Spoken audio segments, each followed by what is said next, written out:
I'm trying to work with some Mohawks and Chippewa back home.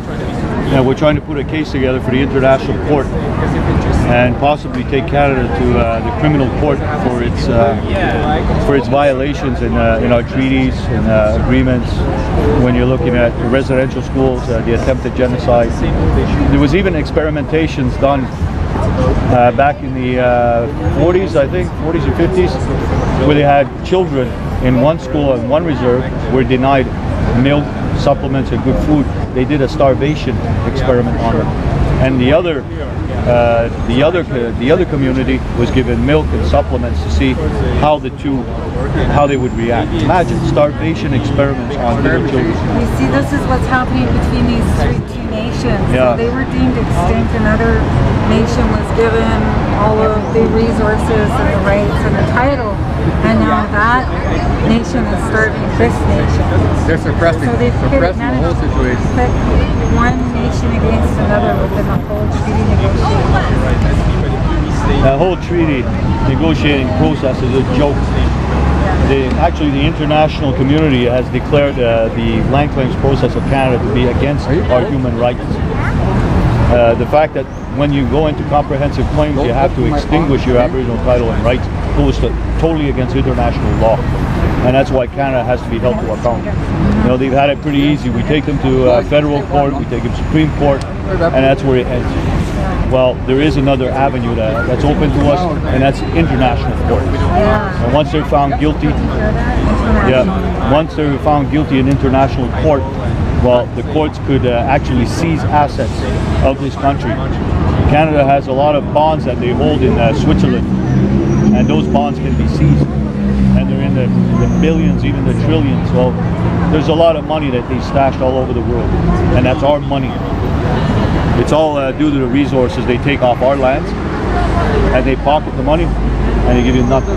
So since we're not getting anything anyway, if we did take it to an international court, then it would freeze everything until it's settled? Is that how? The international court would probably put an order of seizure against Canada, whatever nation is taking them to court. You know what? It's what people don't understand. We occupy as First Nations only 2% of the landmass of this big country. 2%, and that's not good enough. We want the rest of that 2%, and they're willing to kill us for it. That's insane. The international community has to stand up, and they have to start fighting this country. They have to help us. I mean, look at the Declaration on Aboriginal Rights that the UN came out with. Canada didn't sign off on it. Neither did it sign back when they were doing the Geneva Convention. There were certain articles of the Geneva Convention that dealt with genocide. Canada didn't sign off on those either, because they knew even back then that they would have been guilty of genocide had they signed off. So they didn't. So, you know, Canada goes around the world, it points the finger at South Africa. Remember South Africa used to have that apartheid, where it was the white people that were governing the blacks, and they put the blacks in what was called townships. Back in 1990, I met a man from South Africa. He says, you know where we got that idea? Where the African government got that? They got it from Canada. They came and they researched the reservation and the Indian Act, and the South African government was formed under that. They said, we got to find a place to put these black people. We got to put them somewhere. They looked at the United States, they looked at Australia, they looked at other countries, but they found the answer here in Canada. And when they went back to South Africa, they took all the blacks and they put them all in the townships. And they followed basically the Indian Act. So imagine, they exported apartheid in South Africa was partly Canadian made. And that's a fact. So basically the Indian Act should be abolished then?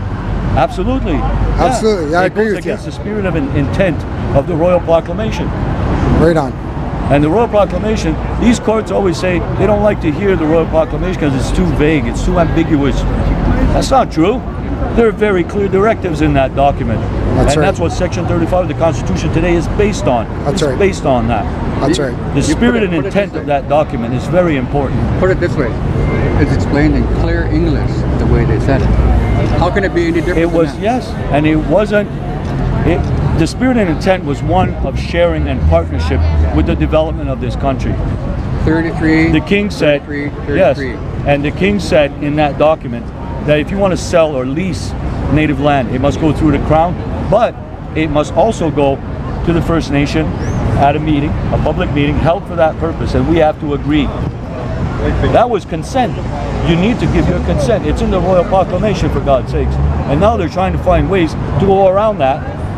And when they're giving the resources to these foreign companies, like you look at the Suncor and even the Trans-Canada, well, the tar sands oil that's going through there belongs to China. Yeah. It's about, what, 60% of corporations here in Canada are foreign owned. And did you know in the United States how many they have? 0. The United States will not allow any foreign takeover of any corporation on its soil. None. But here, over 60% of these corporations here belong to China, Europe, or the United States. So the economic sovereignty of Canada is being sold off at bargain basement prices. And that's a way of going around our treaties, because they're not obliged under the Constitution, and they're not obliged to recognize your rights.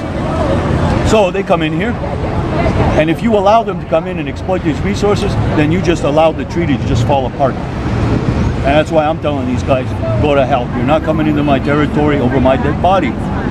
And in Canada, you're going to stop being a hypocrite now. Take your gun and stop using your stupid courts. You want to come in and face me, then you're going to have to kill me. At least then we'll expose your hypocrisy when you go around the world pointing fingers at other countries on how they treat their minorities. Well, how about a picture of a dead Mohawk on the ground? Send that to them. Send that to the Russian government. See how they'll use it on Canada. Yeah, exactly. But it's not the Canadian people, it's the Canadian government. It's the government. It's the governments that are responsible. So I take it Bill C-51 isn't going to stop you or your people? No, we've been living under C-51 for decades, and we didn't know it. It's just that now they decided to make a law. They decided to put it on paper.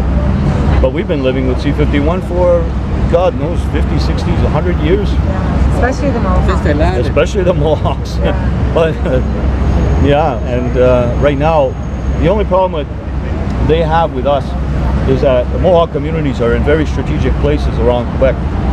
One is right against the New York border. That's our territory of Akwesasne. And Akwesasne has an international bridge that crosses its border. If we decide to block that, imagine the economic instability that it'll create. And then there's Gunargie. Gunargie is right on the doorstep of Montreal. Again, another major economic center. So if the Mohawks decide, well, we're going to stand up and we're going to do something about it again, well, you're going to see investments start taking off, and it's going to hurt. Yeah.